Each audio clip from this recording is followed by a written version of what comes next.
Hello guys, my name is Suraj Shinde. आज मैं तुम्हारा इम्यूनोलॉजी का जो कंसेप्ट है वो क्लियर करने वाला हूँ। बेसिकली सबको पता है कि इम्यूनोलॉजी होता क्या है। इम्यूनोलॉजी ये एक ऐसी स्ट्रीम है जिसके अंदर हम लोग हमारे इम्यून सिस्टम के बारे में देखते हैं। तो ये जो इम्यून सिस्टम है, इम्यून सिस्टम के बारे में सबको पता है कि हाँ, इसमें इम्यूनिटी रहती है। जो एक सर्टन कोई भी डिसीज़ रहेगा वो डिसीज़ के अगेंस्ट हम लोगों को क्या बोलते हैं, इम्यूनिटी पावर देती है और वो इन्फेक्शन को रेजिस्ट करती है। तो यही सब चीज़ें हम लोग ये इम्यूनोलॉजी के अंदर देखेंगे। शुरुआत ही हम लोग इंट्रोडक्शन से करेंगे। इंट्रोडक्शन में पूरी चीज़ें हम लोग क्लियर कर लेंगे कि एक्चुअली इम्यूनिटी होती क्या है, एंड देन उसके बाद में उसके कौन से टाइप्स है, बेसिक टाइप्स कौन से है, देन वो कैसे काम करती है, क्या क्या चीज़ें होती है, वो सब हम लोग इसमें देखते हैं। शुरुआत करने से पहले मेरी आपसे एक रिक्वेस्ट है कि मेरी हिंदी जो है वो इतनी परफेक्ट नहीं है। प्लीज़ अगर मैं कहाँ पे भी बीच में किधर भी अगर मैं फंबल होता हूँ तो संभाल लेना। उसके लिए मैं शुरुआत में ही सॉरी बोलता हूँ आप सबको। Please consider my language and जो भी फंबल हो रहा है वो चीज़ें। Will start now.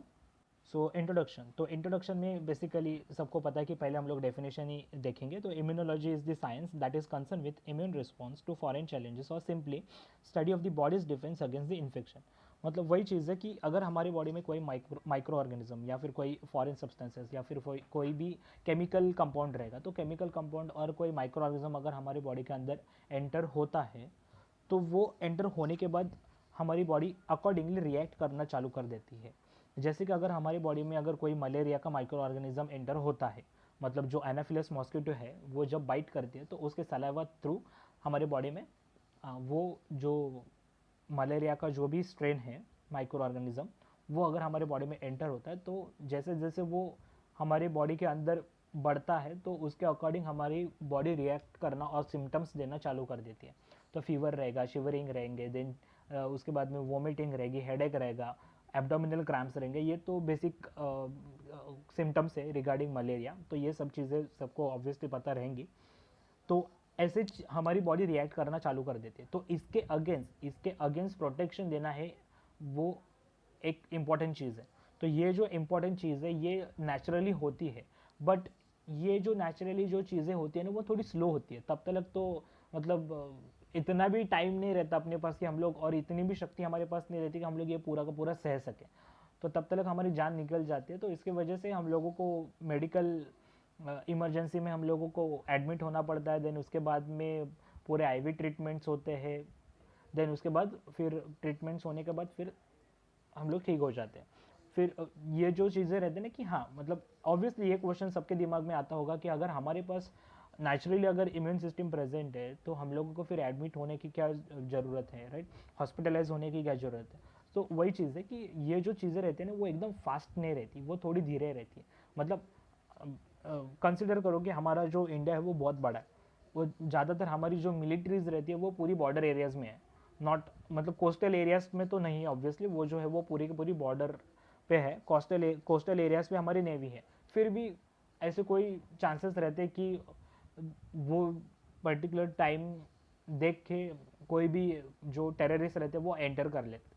जैसे कि हम लोग 26/11 का मुंबई का जो भी टेररिस्ट अटैक था वो अगर हम लोग कंसिडर करते तो ऑब्वियसली वो टाइम देख के और पूरा सिस्टम समझ के हम लोगों के एरिया में एंटर किए थे। देन उसके बाद में उन्होंने बहुत सारा काम कर लिया था। उनका जो करने का जो था वो उन्होंने कर लिया था ऑब्वियसली। तो वही चीज़ रहती है कि तब तक मतलब वो पूरी आर्मी जो नॉर्थ साइड पे है हमारे इंडिया के, वहाँ से यहाँ तक आने के लिए ऑब्वियसली टाइम लगता है। तो वो आने तक एक दो दिन या जो भी घंटे लगे थे, 10 घंटे 12 घंटे, तब तक जितना भी था उन्होंने जितना भी करना था, जितना भी काम उनको करना था उन्होंने कर लिया था। जितना भी हार्म पहुंचाना था उन्होंने पहुंचा लिया था। और उसके खिलाफ कौन लड़ रहा था? तो हमारी फर्स्ट लाइन डिफेंस थी। फर्स्ट लाइन डिफेंस मतलब हमारी लोकल पुलिस जो रहती है वो थी। तो ये ऐसे काम चल रहा था। ऑब्वियसली ये स्टोरी टेलिंग का ही एक पार्ट है जिसकी वजह से आप लोगों को ये कंसेप्ट पूरे क्लियर हो जाएंगे। राइट।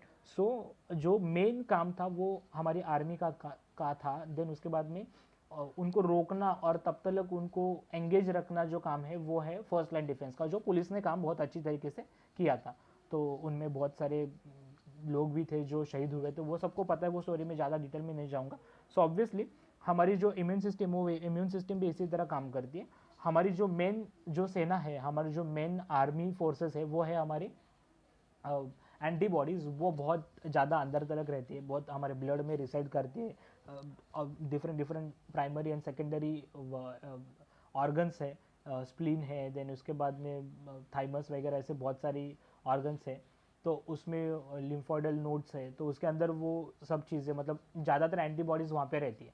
तो वहाँ से साइट ऑफ इन्फेक्शन तक आने के लिए उन लोगों को टाइम लगता है। तो साइट ऑफ इन्फेक्शन, तो ऑलरेडी इन्फेक्शन तो हो गया, तो वो इन्फेक्शन जब तक वो एंटीबॉडीज़ वहाँ पे पहुँचते नहीं, तब तक तो वो पूरा काम कर चुके रहते हैं। बट हमारी जो फर्स्ट लाइन डिफेंस रहती है हमारी बॉडी की, वो सेकेंडरी एंटीबॉडीज़, और हम कह सकते हैं कि एंटीबॉडीज़ आने तक वहाँ पे वो उसको रोकने का प्रयास करती है। ऑब्वियसली ये तो चीज़ें होती है, जैसे मैंने अभी जो स्टोरी बताई वही स्टोरी यहाँ पे भी रिलेट करनी है अपने को, ठीक है।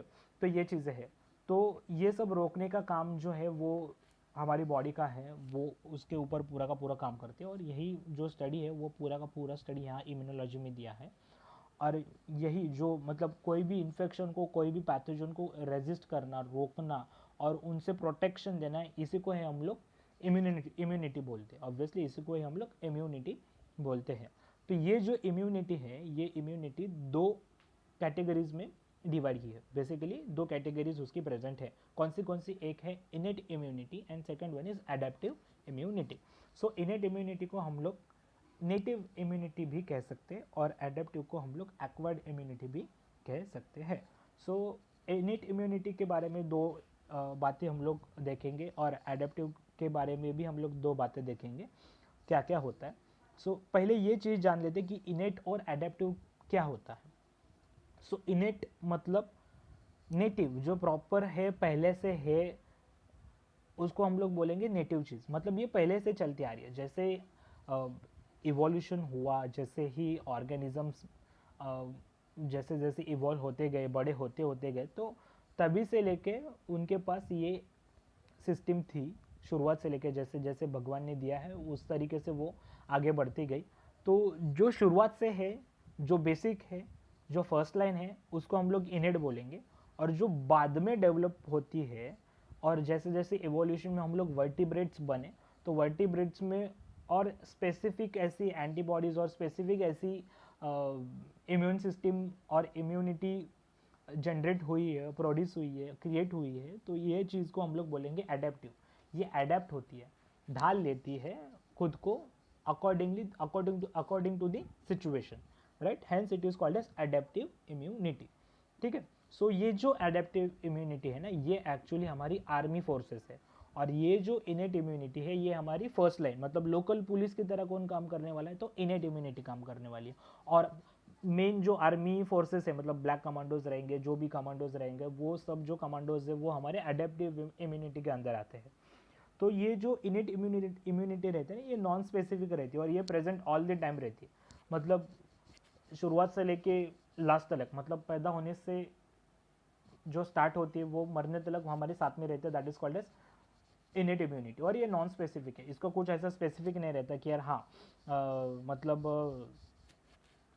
नहीं ये हमारे टाइप का नहीं है, तो हम लोग इसको काम नहीं, मतलब इसके ऊपर हम लोग काम नहीं करेंगे, तो हम लोग इसको रोकेंगे नहीं, इसका प्रोटेक्शन हमारे पास नहीं है, तो हम लोग इसको कुछ काम नहीं कर सकते। तो ये ऐसे कुछ नहीं रहता। तो इनका काम है कि जो भी लोकल चीज़ें हो रही है उन सब के ऊपर नज़र रखना, और उन सबको प्रोटेक्शन देना, और उनको रेजिस्टेंस क्रिएट करना उसके अगेंस्ट में। तो ये सब चीज़ें होती है इनेट इम्यूनिटी में, और ये नॉन स्पेसिफिक है, राइट।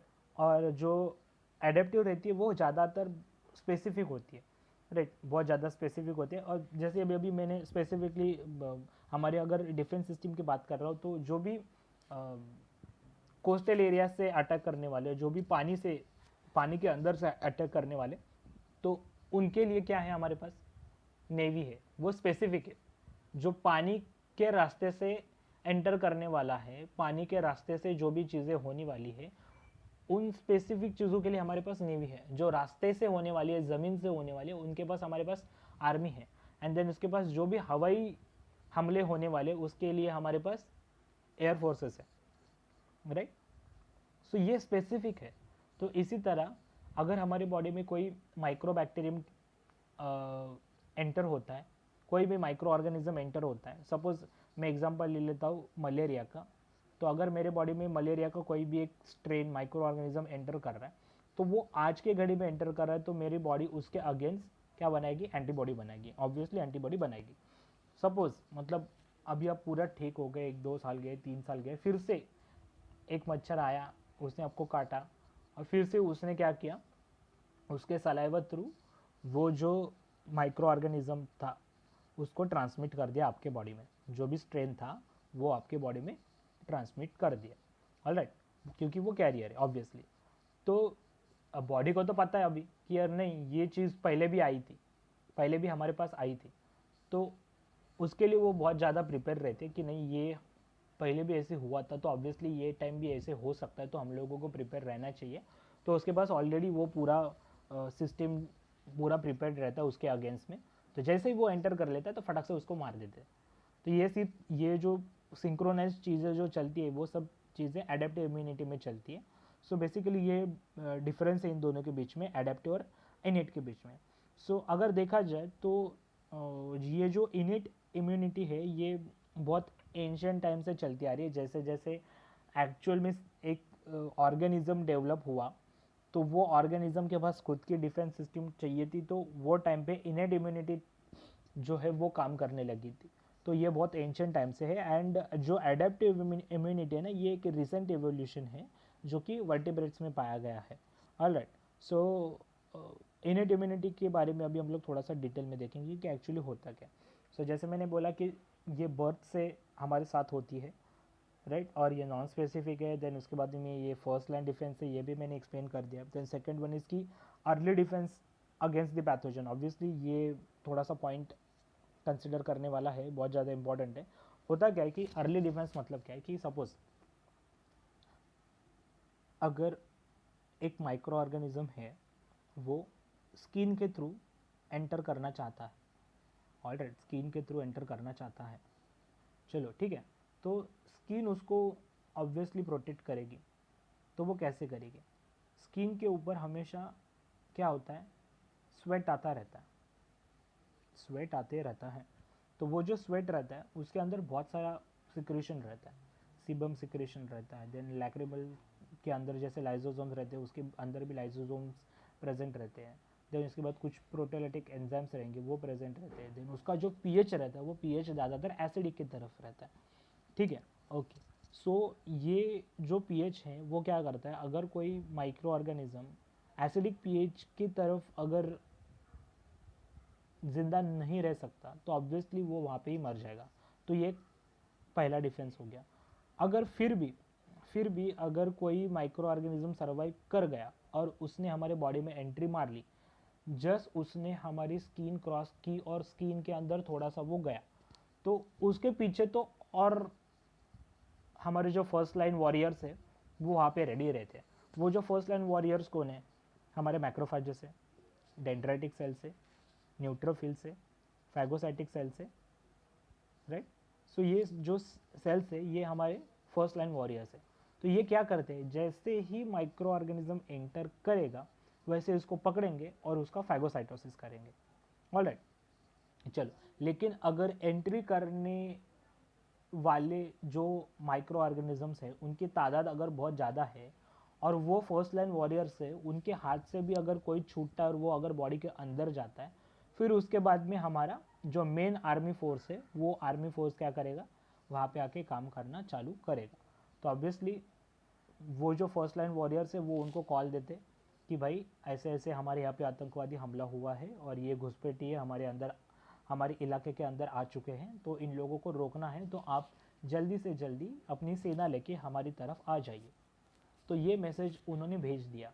तो यही उसको बोलते हैं हम लोग एंटीजन प्रेजेंटिंग सेल्स वगैरह, ये कुछ है, वो बहुत ज़्यादा डिटेल में सब चीज़ें अंदर आने वाली है, एपीसी रहता है, तो वो देखेंगे कि क्या क्या चीज़ें हैं।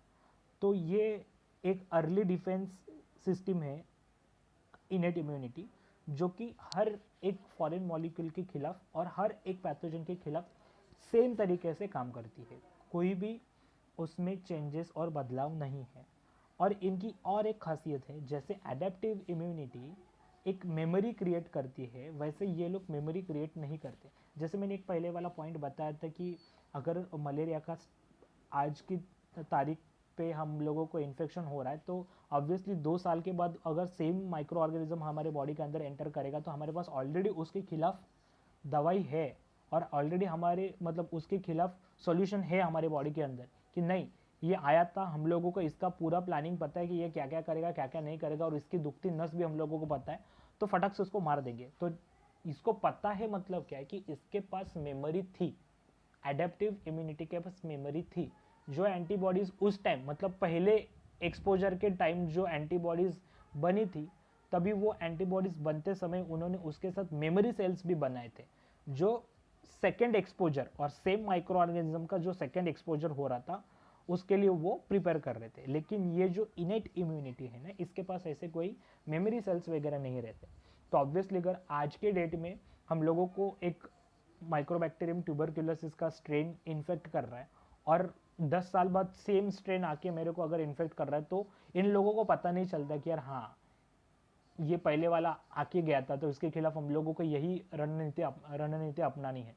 ऑब्वियसली ना, इनके मतलब इनके अगेंस्ट में हम लोगों को यही स्ट्रैटेजी यूज़ करनी है, तो ये ऑब्वियसली चला जाएगा। नहीं, इन लोगों के पास कोई भी मेमोरी नहीं रहती तो ऑब्वियसली वो सीधा मारना काटना चालू कर देते हैं। और फिर भी अगर इनमें से कोई बचता है तो फिर जो एडेप्टिव इम्यूनिटी ने जो मेमोरी बनाई थी वो मेमोरी इसके अगेंस्ट में फटाफट काम कर देती है और वो जो सेकेंडरी रिस्पॉन्स रहता है ना वो बहुत ज़्यादा स्ट्रांग रहता है। तो ऑब्वियसली बहुत कम चांसेस रहते हैं और रेयरली ऐसे केसेस है कि जिसमें सेकेंड एक्सपोजर में भी हमारी बॉडी वीक हो जाती है और इन्फेक्ट हो जाती है। सो कुल मिला के ये इनेट इम्यूनिटी के बारे में है और इसके कुछ कंपोनेंट्स हैं। तो कंपोनेंट्स उसके 3 हैं, avoidance, resistance and tolerance. Avoidance मतलब क्या, अवॉइड करना, भाई तू अंदर मत आ, तू अंदर मत आ, तू अंदर आएगा तो फिर तेरे को प्रॉब्लम होएगा, ऐसे कुछ ना कुछ अवॉइडेंस मैकेनिज्म वो यूज़ करता है कि अंदर नहीं आना है। जैसे कि स्किन का पीएच है, देन हमारे जो आंसू रहते हैं वो आंसू के अंदर भी लाइजोसोम रहते हैं, तो वो लाइजोसोम्स भी वो मतलब कोई आई थ्रू अगर इन्फेक्शन जा रहा है तो उसको भी वो रेजिस्ट करते हैं। अगर कोई नोज थ्रू अगर कोई इन्फेक्शन जा रहा है, नेजल जो पाथवे है हमारे एयरवेज है उसके थ्रू अगर कोई जा रहा है, तो हमारे जो म्यूकस है वो म्यूकस के अंदर अगेन लाइजोसोम्स प्रेजेंट रहते हैं और म्यूकोजल सर्फेक्टेंट्स प्रेजेंट रहते हैं। तो ये सब एक फर्स्ट लाइन डिफेंस है। देन उसके बाद में हमारी सलाइवा है, सलाइवा में प्रोटेलिटिक एंजाइम्स है, अमाइलेज है, लाइजोसोम्स है, ऐसे बहुत सारे एंजाइम्स है। ये सब एक अर्ली डिफेंस की तरह काम करता है। ये अवॉइड करते हैं चीज़ों को कि भाई तुम लोग अंदर मत आना करके, उन लोगों को वहीं पे रोकते। देन उसके बाद में रेजिस्टेंस, तो फिर वही रेजिस्टेंस, अगर कोई भी अंदर जाता तो अंदर की तरफ हमारे जो फर्स्ट लाइन वॉरियर्स है, जैसे मैंने बोला था माइक्रोफेजेस, डेंड्रेटिक सेल, न्यूट्रोफिल्स वगैरह, ये जो सेल्स है ये काम करते हैं रेजिस्ट करना, उन लोगों को मार के उधर ही उनको रेजिस्ट करना। अगर फिर भी कोई चीज़ अंदर जाती है तो फिर हमारी जो मेन आर्मी फोर्स है वो काम करना चालू कर देते हैं कि हमारे एंटीबॉडीज़ आएंगे। और अगर फिर भी कोई चीज़ वहाँ पे मतलब आर्मी फोर्सेस से भी कंट्रोल नहीं होती तो फिर एक रहता ना कि यार हाँ नहीं, अभी ये मतलब हमेशा के लिए हमारा मेहमान है तो रोज़ तो हम लोग इनकी मेहमान नवाजी नहीं कर सकते। तो टॉलरेंस नाम की एक चीज़ रहती है कि हाँ भाई अब सह लेना है तो सह लेंगे, तो वही चीज़ है। तो वो सह लेना है वो सह लेंगे, वो वही है, वो टॉलरेंस है थर्ड वाला। तो ये सब चीज़ें हम लोग आगे जाके पूरे डिटेल में देखने वाले हैं। फिलहाल के लिए तो अभी हम लोग यहाँ पे रुकते। अगले वाले वीडियो में हम लोग ये तीनों के तीनों कंपोनेंट्स और इनेट इम्यूनिटी के बारे में थोड़ा और डिटेल में बात करेंगे। तब तक के लिए ख्याल रखना। Thank you so much.